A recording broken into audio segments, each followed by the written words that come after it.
What's happening, everybody? Trey here, joined as always by my dad, Sean, and today at Reactions to the Classics, we got another Bruce Springsteen record that we are going to do a full album reaction to. This time, it is going to be 1982's Nebraska album, his 6th record. We're going to go and strip back the instrumentation on this one, so very much looking forward to this, and this suggestion comes courtesy of a big-time supporter of the channel and big-time Springsteen fan. We got our patron, Rich, who suggested this to us. Appreciate it, Rich, as Thank you, always. Rich. And you know, we've got a few different Springsteen records up on the channel, which will be linked down below if you want to check those out. But looking forward to diving into this. And if you like this video, be sure to give it a thumbs up, hit that big red subscribe button, and check out our Patreon page if you'd like to support us. But all that to say, man, Dad, let's get into the quick facts of this. Let's do it. Now, Trey, I'm a huge Springsteen fan. I've never really heard this album. There's several of his albums I've only heard The River once. I know Born in the USA, Inside Out, Born to Run, Inside Out, Darkness on the Edge of Town, Inside Out. But purposely, I haven't listened to some of these just because I was hoping somebody would want to do a reaction or review. So it's his 6th studio album released in September of '82. He's often said this was recorded in his bedroom for $1,050, the cost of the 4-track recorder, mixed through an old Gibson guitar unit to a beatbox. So he's coming off the double album, The River, which really elevated him into fame. The songs on this album deal with ordinary, down on their luck, blue-collar characters who face a challenge or turning point in their lives. The songs also treat the subjects of outsiders, criminals, and mass murders with little hope for the future, no future at all, as in the title track. So where the main character is sentenced to death in the electric chair. Yeah, and you know, previous albums, of course, have that kind of E Street Band feel, the youth, the optimism, the energy, but this kind of takes that back a little bit. Vocal tones are more solemn and thoughtful. We have fleeting moments of grace and redemption woven through the lyrics. The album's reverb-laden vocals and mood combined with dark lyrical content have been described by critics as, quote, one of the most challenging albums ever released by a major star on a major label. Because of the somber nature of Nebraska, this was one of the few records that Springsteen didn't tour to support the album with, making it his first release to do that up until Western Stars, which was just in 2019. Yeah, so it's the only one. And then, of course, Letter to You, it just came out because it can't. But initially, you know, the story on this album and why it sounds like it does, he recorded the demos on a 4-track cassette player, as I mentioned at the start. Demos were sparse because it's only him. So he used acoustic, electric, on Open All Night, harmonica, mandolin, glockenspiel, tambourine, organ, synthesizer on My Father's House, and his voice. After he completed them, he brought them to the studio, brought the E Street Band in. They played them for a few days, and they decided, you know what, these just don't really work in that way. So they decided to release them this way. However, 8 of the 12 tracks that went on to become Born in the USA were composed on the electric Nebraska, which is what they call it when the band was in there.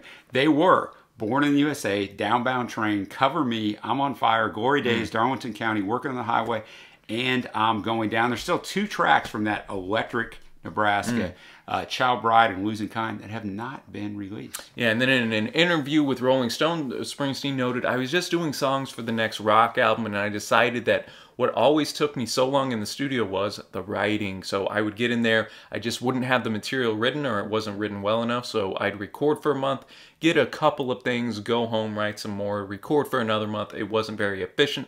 So this time I got a little 4-track cassette machine, and I said, I'm going to record these songs, and if they sound good, with just me doing them, then I'll teach them to the band. I could sing and play the guitar, and then I had 2 tracks to do something else. Got to utilize the small 4 tracks, so you could overdub a guitar, add a harmony. It was just going to be a demo. Then I had a little Echoplex that I mixed through, and that was it. And that was the tape that became the record. It's amazing that it got there because I was carrying the cassette around with me in my pocket without a case for a couple weeks, just dragging it around.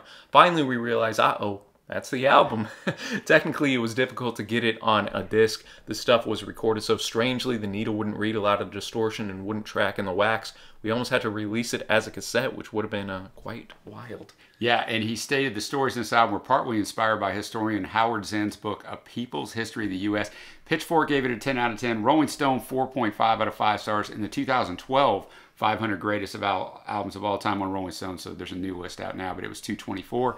Pitchfork had it as the 60th greatest album of the 80s, and Q Magazine had it as 13 in the 40 best albums of the 80s. As always, all tracks are written by Bruce. So well, we are going to start it off then with the title track. We have Nebraska here, which, I mean, you're a Nebraska boy, Sean. I am. I was born and lived in Omaha till I was 12 years old. So, yeah, it's near and dear to my heart. So, yeah. Big time. So, I'm looking forward to this opener. I think I only know Johnny 99 from this record. We have a song reaction to that up. But a little bit about this one. The stark, moody composition sets the tone for the LP, the content of which consists mostly of songs about criminals and desperate people, as we noted. It's sung in the first-person narrative of Charles Starkweather, who, along with his teenage girlfriend, Carol Ann Fugate, murdered 11 people over an 8-day period in '58. He sings the 10 deaths as Starkweather had already killed one man prior to their meeting. So it starts with them meeting together. This is one that I know was a bit inspired by the movie Badlands by Terrence Malick, starring Martin Sheen, which I watched recently. Okay, there you go. So I actually, now that I recall, Rich told me about this track, so I listened to it once, but I'm not like crazy familiar with it. Before we get into this, the music will not be on YouTube just due to copyright, but the full video with the music included will be down below. We got our lyrics pulled up, and let's get going. All right, our opening and title track, Nebraska, coming in. Definitely set in that lo-fi, acoustic, driven tone here. But man, I really enjoyed this one. Yeah, I thought it was great, man. Master storytelling. You said it during the song. I mean, it tells the story of Starkweather, man. And you can tell that. I mean, it's done just like we talked about. It's lo-fi. You can tell it's Bruce just laying something down, never having any intention, which I think is what will probably make this album work and made it work with the critics. Is like, if you set out to do this, then it becomes more of like a technique or almost a stunt when you do it and it just happens, and then later on you go back and go, oh, this is the album. I think that's the magic of it. Yeah, it comes from a place of authenticity where there you know, go. You're you said it better, Trey, in one sentence, and I said it in a paragraph. You're right. Trying to stretch those creative legs and whatnot, and I just quite enjoyed, and just he really lays down point for point what happened with Starkweather here, and it is cool how like a movie like Badlands just sparked Bruce to go and let me research this more. A couple lines that really stood out. I can't say that I'm sorry for the things that we done. At least for a little while, sir, me and her, we had some fun. Yeah, I thought that's crazy, man. And we even have a name drop of Badlands there, through to the Badlands of Wyoming. I killed everything in my path. Then at the very end, got some haunting lines. They wanted to know why I did what I did. Well, sir, I guess there's just a meanness in this world. Wow. You can't explain it. And sometimes you just can't explain stuff that happens, and why people do the things they do. So very bleak song, which I'm assuming is gonna set us in store for a bleak record, man.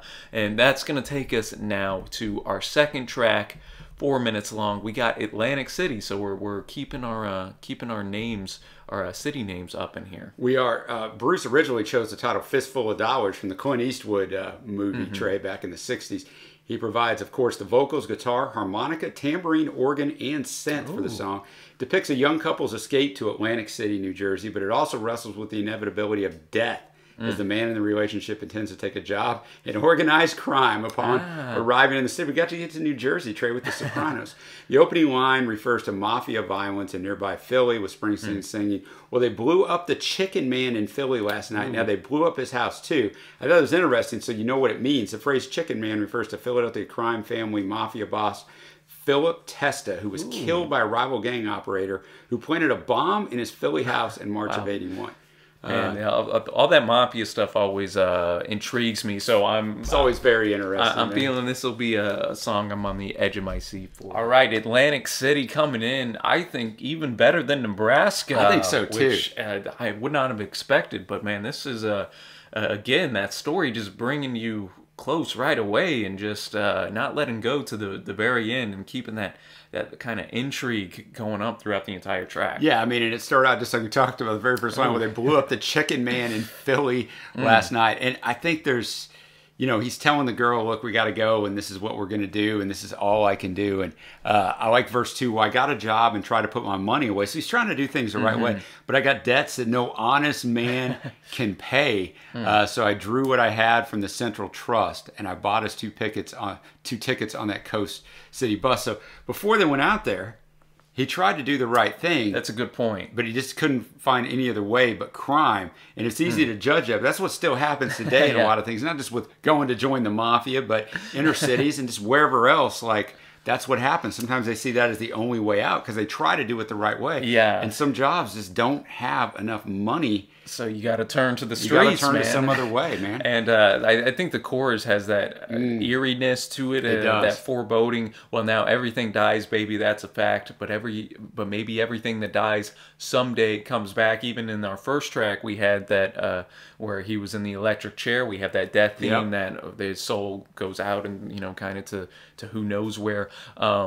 Put your makeup on, fix your hair up pretty, and meet me tonight in Atlantic City. And then that third verse, it kind of it ties into that whole everything dies thing. He said, well, I'm tired of coming out on the losing end. So, honey, last night I met this guy and I'm going to do a little favor for him. Interesting because a lot of times Bruce's lyrics kind of reflect a character who you kind of root for almost in a sense. These first two, we got the criminals, the criminality going in it to where you're not necessarily, pulling for these guys to make it through. So I found that interesting. And now we're going to go to Mansion on the Hill, the third track. And yeah, man, let's get to it. That's one where you just kind of, you sit and you just close your eyes and let Bruce take you on a trip here a little bit.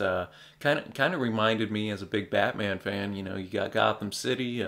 You got old Bruce Wayne with his mansion on the hill. Mansion on the hill, man. Factories going on, everything else. But yeah, man, I enjoyed it. Yeah, I enjoyed it too, and I think you made a good point there. Something I was actually going to bring up, but you already brought it up. But to sing songs like this with this, and I know it wasn't his intention originally, but to just do acoustic. So your whole focus on this, you never get carried away or even notice the instrumentation, right? Yeah. So your whole focus has to be on the lyrics and the story he's telling you. So unless you wrote fantastic songs, you would never try to pull this off, or you definitely wouldn't have any success because it's like you have to understand what he's singing about. And yeah, he's telling you a story, very Dylan-esque. I don't like to throw around comparisons like that.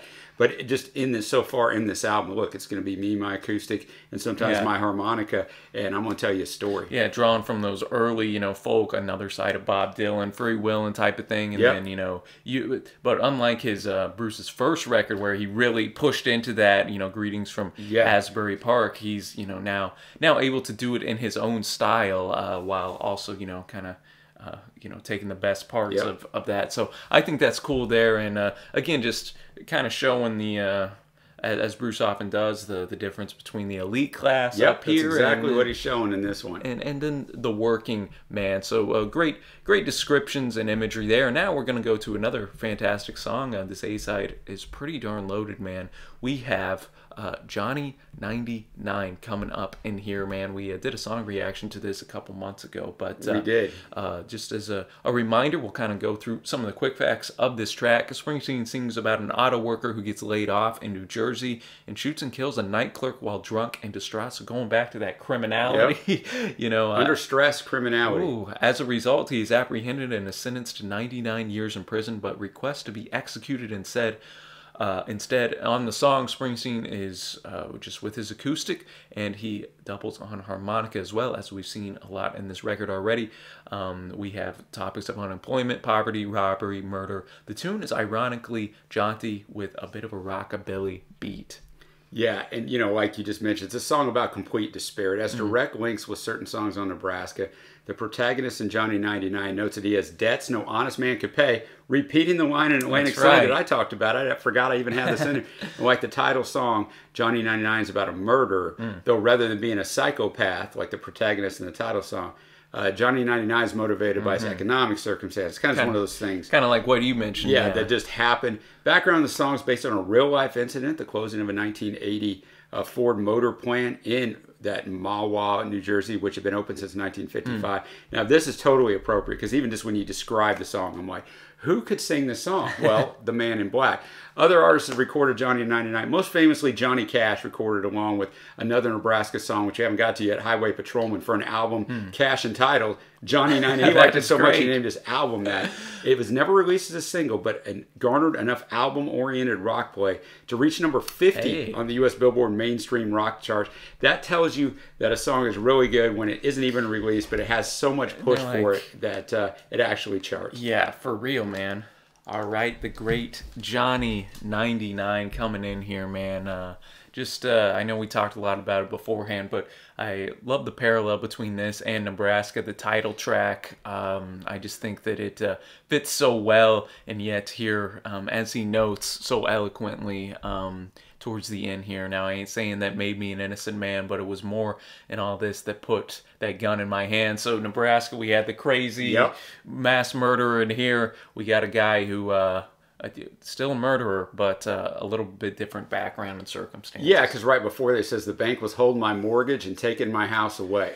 So in the first one, it appears they were murdering for sport and really had no regrets. And as you said here, it's like he's kind of like doing what he's got to do. Almost a parallel to Atlantic City. You're right, and yeah. that part of it too. You know, I realized the debts no honest man could pay is right before that. So that's the parallel to Atlantic City, but almost in tone as well. But no, you're totally right. But I like the last verse is so powerful. Well, Your Honor, I do believe I'd be better off dead. And if you can take a man's life or the thought that's in his head, then won't you sit back in that chair and think it over, Judge, one more time and let him shave off my hair and put me on that execution line. Wow. And I mean, Bruce sounded great on this. Even though it was by himself, he really up-tempoed this thing. No, we had kind of the signature almost mumbled Bruce like in that first line. There's so much packed here in 3 minutes, 40 seconds, and so much story to be told. And Bruce just knocks it out of the park, man. Definitely going to be in contention for one of my favorite tracks at the end here. And we're going to close out the first side with the longest song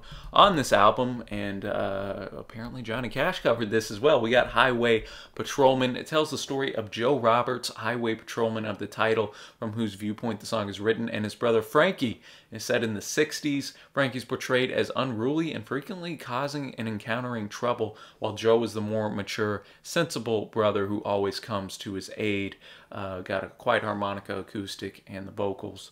And yeah, man. So seems like this is going to be another trip as well. Wow, Highway Patrolman. What another just brilliant display of storytelling. Yeah, I was just going to say, and back to kind of a different vocal style to tell this story, but it's kind of what I'm talking about. Like, he starts it out as this guy. My name is Joe Roberts. I work for the state. I'm a sergeant out of Perrinville Barracks number 8. I've always done an honest job, as honest as I could.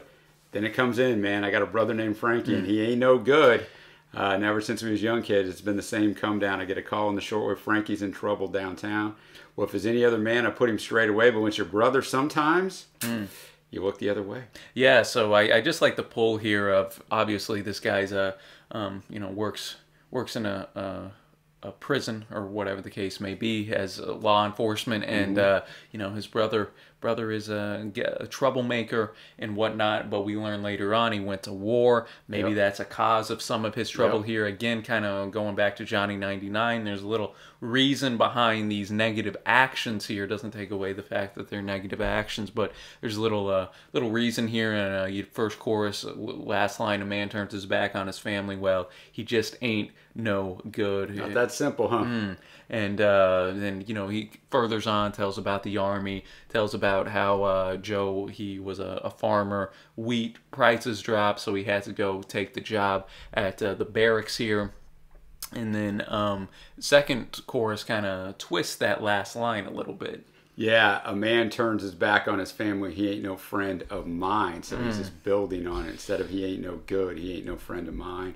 And then just kind of tells about the night. It was like no other, like any other. And Frankie getting in a scuffle here, doing bad things. Joe can't look away on this, and he chases him down. But there's a sign that says Canadian border 5 miles from here. And what does Joe do?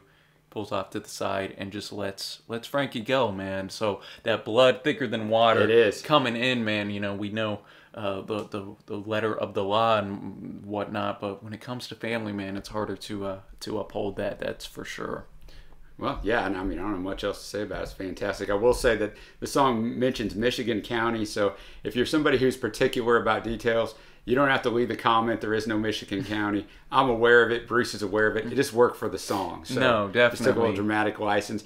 Trey, you would prematurely into the side. I was about to say, the sides are not evenly divided, Yes. which we run into sometimes. So the last song on this side is State Trooper, which seems to follow up the previous song quite well, right? All right, State Trooper coming in. Get the howling going big time at the end, man.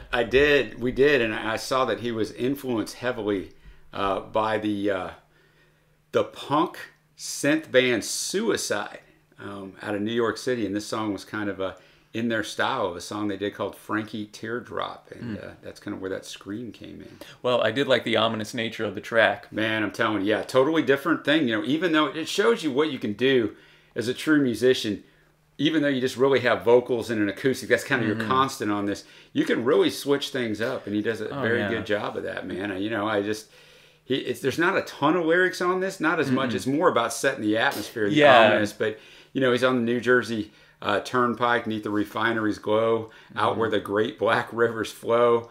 License registration, I ain't got none, but I got a clear conscience about the things I've done in the course. Mr. State Trooper, please don't stop me. Please don't stop me. Please don't stop me. He does not want this to happen. No, and I like verse 2. It reminded me of a TV show. I don't know if you'll pull it out, but maybe you got a kid, maybe you got a pretty wife. The only thing I got's been bothering me my whole life.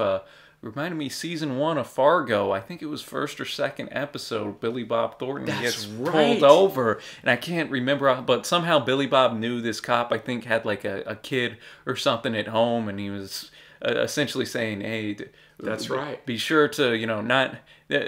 Be sure you're ready to get mixed up in this if you no reason to do this, man. So yeah. But no, I thought that was kind of interesting. And then the outro, hey, somebody get out there, listen to my last prayer. Hi ho, silver o, deliver me from nowhere. And then we got the howls going in there.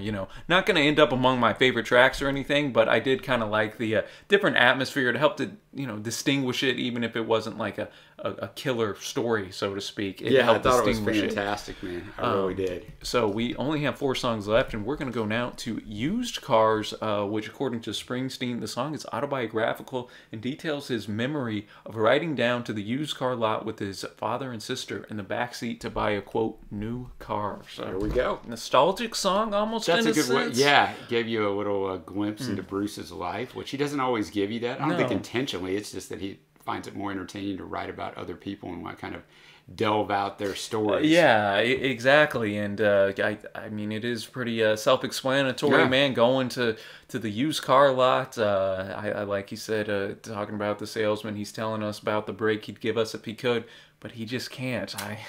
Then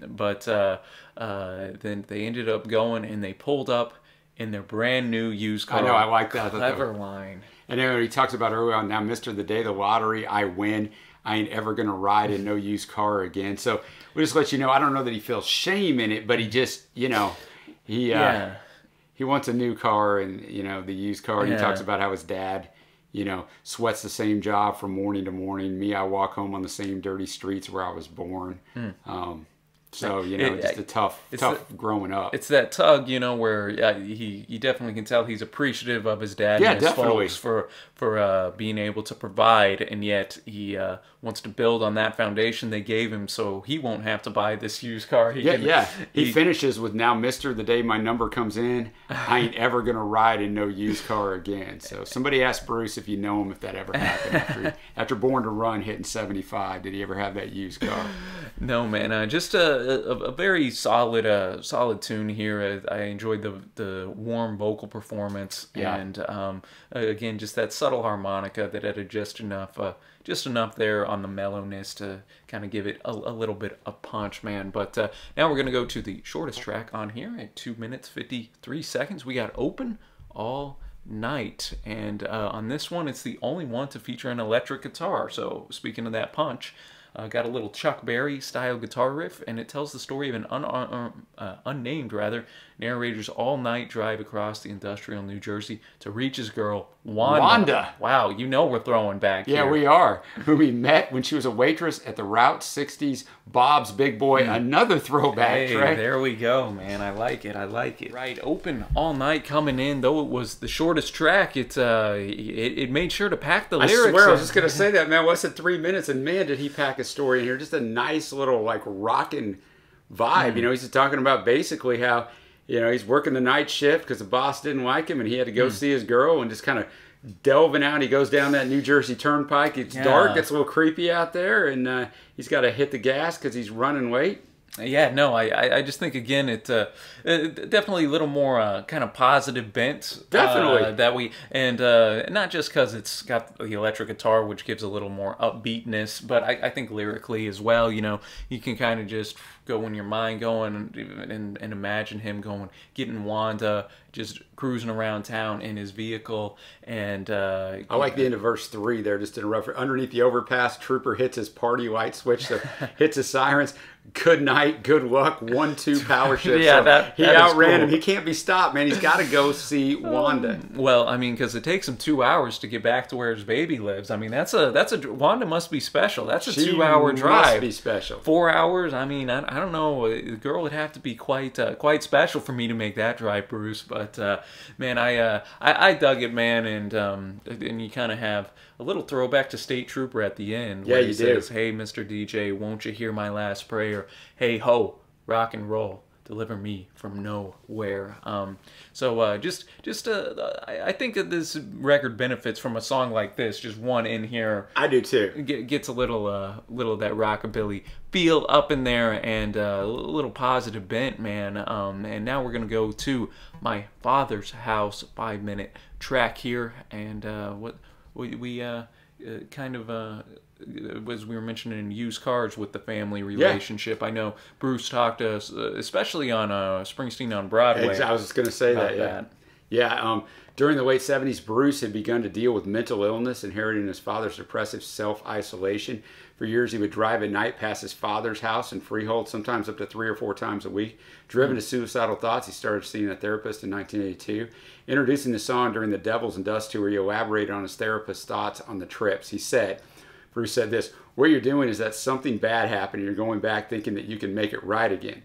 Something went wrong and you keep going back to see if you can fix it or somehow make it right." And Bruce said, and I sat there and said, "That's what I'm doing." And he said, "Well, you can't." And, I didn't know really about Bruce's mental health issues until he just did an interview at the time of this on a show called Broken Record with Malcolm Gladwell and Rick Rubin. And he goes into talking about dealing with the mental stuff quite a bit. I found it quite fascinating. So just a little FYI. That is a great interview, man. Yeah, I know they got a YouTube channel as well on top of their podcast. I would definitely check it out. Bruce is very relaxed and talks about a lot of stuff. So let's get into it. All right, My Father's House. Maybe the most powerful song on here because we've had some grim stories, but this one is obviously very personal to Bruce here. Yeah, I think it's fantastic. He does sing this on Springsteen on Broadway. I thought this was the one he sang, and it is, a little different, a little more up-tempoed, but, and he tells the story kind of his dad and their relationships. That kind of came back to me whenever I was listening to this. But yeah, man, just he has a dream, man. He has a dream that he's taking it back, and back to kind of, I guess, his childhood home. You know? I broke through the trees, and there in the night my father's house stood, shining hard and bright. The branches and brambles tore my clothes and scratched my arms, but I ran till I fell, shaking his arms because he's running through kind of the forest. Yeah, that was maybe my favorite verse in the entire thing. And then he awoke, then kind of his epiphany, he's starting to think of all the things that pulled him apart. Will never again, sir, tear us from each other's hearts. He then, in real life, gets dressed, goes to that house, knocks on the door, and then, a stranger opens up, says, "Hey, I'm sorry, son, but no one by that name lives here anymore." So, then that tells you that obviously they were estranged because he didn't even know where his dad's living and whatnot. And then, final lines talking about his father's house, calling so cold and alone, shining across this dark highway where our sins lie unatoned. Unatoned, because he couldn't make it right, man. Man, what a powerful song. What a song, man. This is gonna be already up in my top whatever Bruce songs just because of how the songwriting is just fantastic. How powerful it is, man, and you can definitely tell that. A lot of emotion, as you would expect, going into this one from Bruce right here. And, man, a big one, kind of a bit of a downer, but in a good way, man. And yeah, now we're gonna finish with "Reason to Believe." I don't know this song, and I don't have any research on it because I couldn't really find much. So maybe, Trey, this is gonna end on an up tempo. Hey, it seems like it will be, man, giving us a reason to believe. Reason to Believe, closing us out, not quite on an optimistic note that we were, suggesting, but I really enjoyed the technique of the songwriting on this song, kind of splitting it up into 4 different stories. Yeah, exactly. They each have their own verse, kind of detailing the far-fetched rationale, I guess, that these characters make for themselves in order to get through their days, or reasons to believe. Starts out with the dog, and the guy's got his door open out on Highway 31.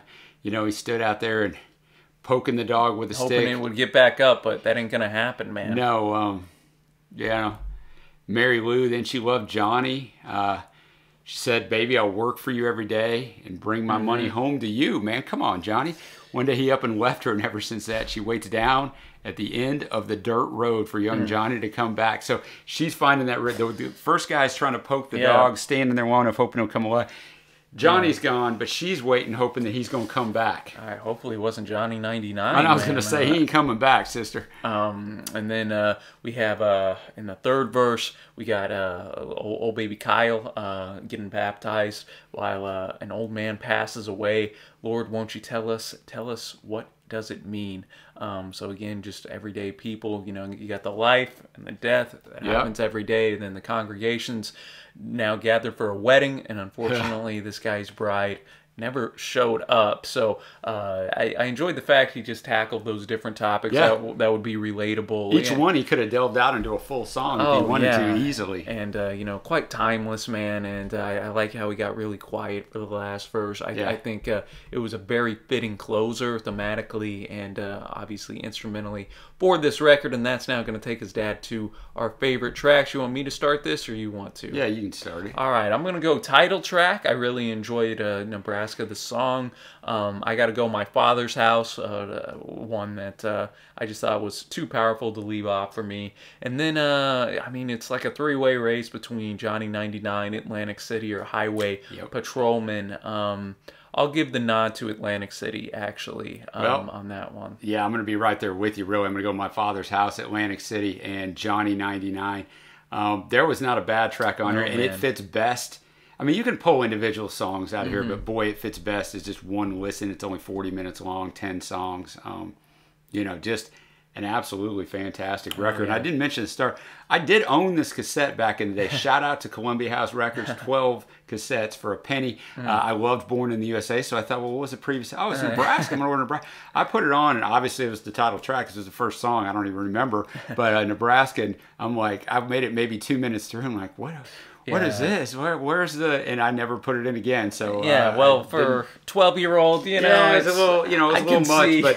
But as a 49-year-old, let me tell you what, this album is fantastic, man. Oh, it is great, and that's going to move us to our overall score of the record. I guess you've already been talking, so you can. Yeah, that's kind of where I was going with it. So for me, on first listen, it's an 8.5. It's a fantastic record. Now I will say, strong. I'm not going to go back and listen to this album a lot, right? You got to be in a certain mindset, I mean, I go back and listen to Born to Run or Darkness or his new album, Letter to You, which is fantastic, which I'll have a solo review of soon. I'm not going to go back and spin this a ton, but for artistic and where it is and kind of the story it tells and this master story writing, 8.5. I'm going to be right there in that 8.25, 8.5 range for myself as well off the first listen. I think that's a good point. It kind of has that mood. You can pull out like Johnny 99 or maybe the first couple tracks, but I do think it works as a cohesive unit best. Enjoyed it, just the... storytelling, lyricism is obviously the strongest point on this record. Bruce's voice is able to delivered it in an almost hushed, subdued, mellow way throughout here, which I quite enjoyed. Instrumentation, the harmonica and acoustic was pretty much mainstays. So nothing like crazy going on there, but still competent, good playing that at the end of the day worked well with the tunes, man, and definitely seems like a kind of fall winter album to me. Yeah, it does. Yeah, it fits in right now as we sit here in November. But yeah, man, really enjoyed this one. I want to shout out Rich again for Thanks, suggesting Rich. this. He hasn't led us astray yet, No, man. he is Always, not, man. always down to listen to the boss, man. One of the greats of all time. Definitely. Undisputed in my opinion. But anyways, Dad, appreciate all the research. Yeah, this one was fun. And until next time, y'all, thanks for watching. Happy listening, and we will see ya.